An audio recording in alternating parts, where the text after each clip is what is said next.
날마다 솟는 샘물과 함께하는 오늘의 큐티 시간입니다. 4월 15일 금요일, 오늘의 말씀은 시편 137편 말씀입니다. 137편. 우리가 바벨론의 여러 강변 거기에 앉아서 시온을 기억하며 울었도다.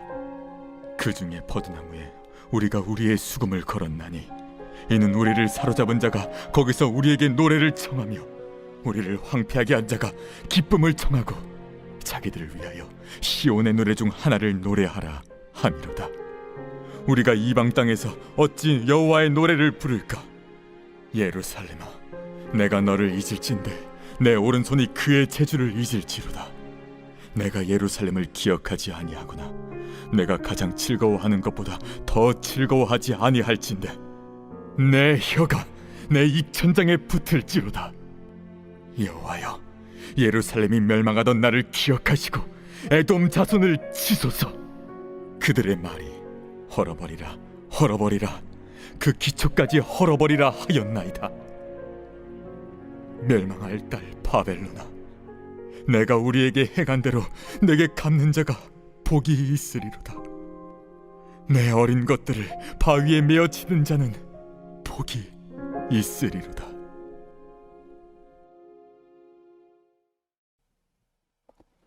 새로운 아침입니다.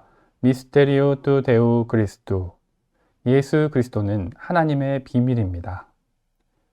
고난주간 새벽, 교회로 오는 캄캄하고 조용한 길에 은혜가 되는 소리가 있습니다. 그것은 다름 아니라 닭의 울음소리입니다. 베드로는 닭이 울기 전 내가 3번 나를 부인하리라는 예수님의 말씀이 떠올라 심히 통곡했습니다. 그런데 새벽마다 우는 닭의 소리가 마치 나의 죄를 찌르는 것처럼 느껴졌습니다. 이 새벽, 발걸음은 교회로 가고 있지만 내 마음은 진심으로 예수님을 따르고 있는가? 혹시 나도 내 연약한 믿음을 알지도 못한 채 자만하는 것은 아닌가 생각되어서 말입니다. 그렇습니다. 때로는 어떤 소리나 음악은 우리의 정서를 자극하고 우리의 마음을 움직이며 우리의 신앙을 표현하기도 합니다. 우리나라는 참 노래를 좋아하는 민족입니다. 지역별 특색 있는 판소리나 민요로부터 궁중의 연례악, 굴례악, 재래악 등 다양한 상황에 맞는 음악도 있습니다. 또 K-팝 가수인 싸이나 블랙핑크, 방탄소년단, 또 핑크퐁의 아기상어 노래 등은 전 세계의 음원 차트나 조회수 순위에서도 계속 기록을 경신하고 있습니다. 그뿐만 아닙니다. 힘들고 고된 일을 할 때는 노동요로, 아이를 재울 때는 자장가로, 아침에 일어날 때는 알림음악으로, 설거지나 방 청소를 할 때 흥얼거리는 노래나 수험생이나 운동선수의 이어폰에 들리는 노래까지 쉬지 않고 많은 음악이 우리 주변에 가득합니다. 그런데 그리스도와 인격적 교제를 나누는 성도에게 노래란 무엇이겠습니까? 누구나 어린 시절 좋아하는 동요나 가요를 듣고 따라 부르는 것이 재밌을 때가 있을 수 있습니다. 슬픈 노래를 들으며 눈물을 흘리거나 신나는 노래에 맞춰 몸을 움직이는 것도 즐겁게 느껴졌을 수 있습니다. 하지만 조금씩 예수님과 가까워질수록 성도에게 노래란 어떤 의미인가 생각해 봅니다. 하나님께서 인간을 만드셨을 때 인간을 노래할 수 있는 존재로 창조하셨다면 그 의미가 무엇이겠습니까? 오늘 말씀을 통해 하나님께서 우리를 만드신 목적에 따라 하나님께만 영광의 찬양을 올려드리는 저와 여러분이 되시길 소망합니다. 시편 137편을 묵상하며 우리는 시대적 배경이 바벨론 포로기라는 사실을 깨닫습니다. 시편의 많은 부분을 기록한 것은 분명 다윗입니다. 그런데 자세히 보면 시편에는 고라 자손이나 아삽 등 다윗과 관련된 여러 사람의 시편들도 상당히 많이 기록되어 있습니다. 특별히 시편 90편 같은 경우는 하나님의 사람 모세의 기도라는 표제어로 시작하며 그 시기가 주전 15세기를 배경으로 하고 있고, 오늘 137편 같은 경우는 에스라시기라고 할 수 있는 주전 5세기나 6세기를 배경으로 하고 있는 듯이 보입니다.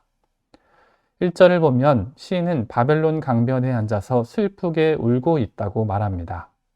시인은 왜 슬퍼하고 있습니까? 그 이유는 3절에서 알 수 있듯이 우리를 사로잡은 자, 우리를 황폐하게 한 자 때문입니다. 주전 586년 남유다는 멸망하고 예루살렘 성벽은 불탔습니다. 아무 소유 없는 빈민을 제외하고 여호와의 모든 성전 기구와 백성은 바벨론에 사로잡혀 멀리 이방 땅에 포로로 끌려가게 되었습니다. 이로 인해 이 시에 우리라고 기록된 포로민들은 바벨론 강가에서 시온을 기억하며 슬피 울고 있는 것입니다. 그런데 유다를 포로로 끌고 왔던 바벨론 사람들은 이스라엘을 조롱하듯이 노래를 한 곡 뽑아보라고 말합니다. 아마 이렇게 말했을지도 모릅니다. 어이 유다 촌놈들아, 너희가 잘하는 거 있지 않느냐? 그거 무엇이냐 그거. 애절한 것도 같고 달달한 것도 같고 사람 마음 살살 녹게 내 놈들이 함께 부르는 노래말이다. 옳거니 그 노래가 시온의 노래라고 했다. 저기 저 수금인지 먼지 악기로 한번 신나게 뽑아봐라.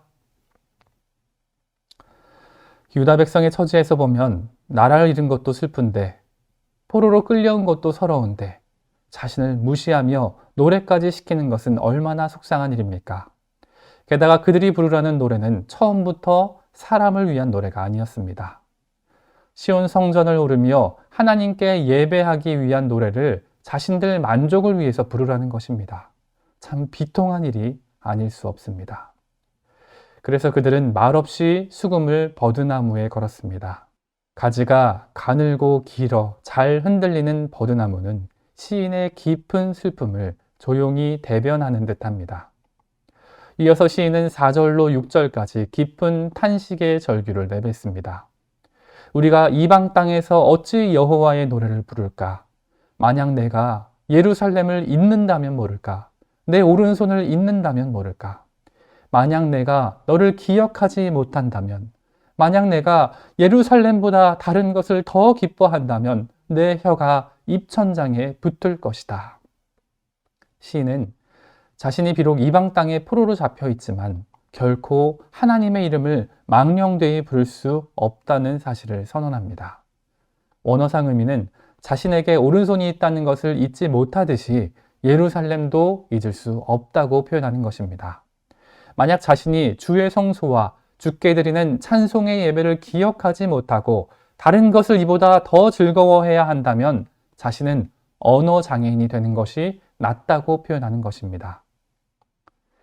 7절로 9절까지 포로지에 있던 유다 공동체는 예루살렘을 향한 사랑을 확인하고 여호와의 정의로운 심판에 호소하며 시를 마무리합니다. 이스라엘이 멸망할 때 형제의 나라임에도 불구하고 에돔 족속은 유다 나라를 헐어버리라, 헐어버리라, 그 기초까지 헐어버리라고 소리쳤습니다. 시는 여호와께 그들의 불의를 기억해달라고 호소합니다. 그리고 9절은 지금 21세기를 살아가는 우리의 정서에는 결코 용납될 수 없는 말이 기록됩니다. 내 어린 것들을 바위에 메어 치는 자는 복이 있다는 말씀 말입니다. 그런데 이런 잔혹한 행위는 이스라엘이 아니라 바벨론에서 이미 이스라엘에게 행했던 행위였습니다. 고대 근동지방에서 전쟁에서 자행되었던 너무나 안타깝고 슬픈 현실이었던 것입니다. 열왕기하 8장 12절, 이사야 13장 16절, 호세아 10장 14절과 13장 16절, 나훔 3장 10절 등 성경 속 많은 구절에서 전쟁 중에 아이들을 돌에 베어 치는 잔혹한 행위들이 표현되어 있습니다.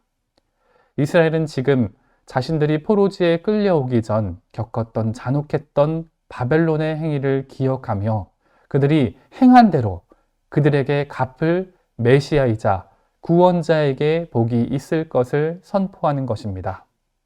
불의를 심판하시고 주의 백성을 구원하실 메시아이자 여호와를 의지하는 것입니다. 오늘 말씀을 마무리합니다. 오늘 우리는 시편 137편 말씀을 통하여 바벨론 포로기에 이방 땅에 정착하여 슬프게 울고 있는 이스라엘 백성의 모습을 봅니다. 그들은 버드나무 가지에 하나님을 찬양하던 악기를 걸며 깊은 슬픔을 은유적으로 표현합니다. 하나님의 백성인 이스라엘은 하나님만 찬양해야 하는데 그들의 압제자와 권세자는 그들에게 자신들을 위한 노래를 부르라고 종용합니다.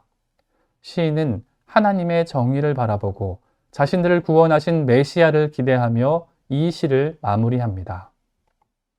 한때 우리는 세상 가운데서 행하여 이 세상 풍조를 따르고 공중의 권세 잡은 자를 따라 살았을 수도 있습니다.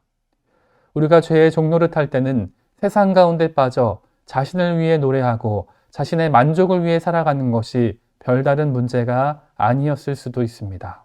하지만 우리의 옛사람이 예수와 함께 십자가에 못 박힌 것은 죄의 몸이 죽어 다시는 우리가 죄의 종노릇하지 않게 하려 하심입니다.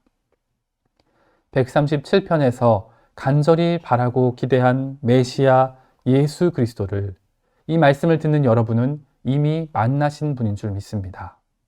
그런데 그럼에도 우리가 여전히 세상의 만족 가운데 자신을 위한 노래를 부르며 자신을 위한 발걸음을 걷고 있다면 이제 우리 발걸음을 주께 돌이키길 원합니다. 지금도 교회로 오는 길에서 닭이 울고 있습니다. 고난주간 성금요일이자 십자가의 순환일인 오늘 우리는 죄로부터 우리를 해방시킨 구원자 예수 그리스도만 바라보길 원합니다. 우리 죄를 대신 짊어지시고 우리를 위해 슬픔과 고통의 십자가를 대신 지신 그리스도를 기억하며 하나님께만 온전하고 합당한 영광의 찬양을 올려드리는 저와 여러분이 되시기를 간절히 소망합니다. 함께 주님 가르쳐 주신 기도로 말씀을 마무리하고 개인적인 기도 제목과 자신이 속한 공동체를 위해서 또 한국 교회와 세계 열방을 위해서 기도하기를 원합니다. 하늘에 계신 우리 아버지, 아버지의 이름을 거룩하게 하시며 아버지의 나라가 오게 하시며 아버지의 뜻이 하늘에서와 같이 땅에서도 이루어지게 하소서. 오늘 우리에게 일용할 양식을 주시고 우리가 우리에게 잘못한 사람을 용서하여 준 것 같이 우리 죄를 용서하여 주시고 우리를 시험에 빠지지 않게 하시고 악에서 구하소서. 나라와 권능과 영광이 영원히 아버지의 것입니다. 아멘.